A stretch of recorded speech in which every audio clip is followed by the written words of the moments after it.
మాక్లూరు మండల కేంద్రంలో గల ఈ రుక్మిణి పాండురంగ విఠలేశ్వర ఆలయంలో ఏకాదశి వేడుకల్లో మాజీ అర్బన్ ఎమ్మెల్యే గణేష్ గుప్తా ప్రత్యేక పూజలు చేశారు. అధిక సంఖ్యలో మహిళలు పాల్గొన్నారు.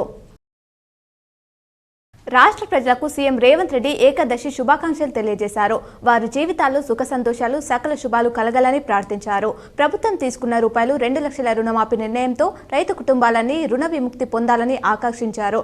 అటు కుల మతాలకు అతీతంగా ప్రజల మధ్య ఐక్యతకు వారధిగా మొహరం నిలుస్తుందన్నారు.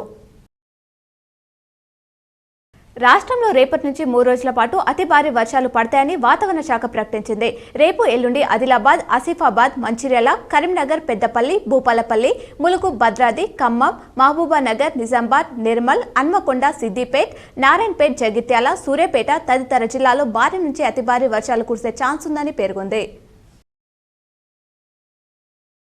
ఓ బ్యాంక్ సిఎస్పీ నిర్వాహకురాలు మహిళా సంఘాల వద్ద రూపాయలు 45 లక్షలు కాజేసిన ఘటన పోతంగల్ మండలం కాలూరులో వెలుగు చూస్తుంది.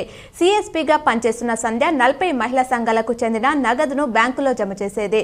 కాగా 9 నెలలుగా ఆ నగదును ఆమె అక్కలు తన బావ ఖాతాలో జమ చేసింది. అనుమానం వచ్చిన ఐకేపీ సిసి డ్రామా బ్యాంక్ లావాదేవీలు పరిశీలించగా విషయం బయటపడింది.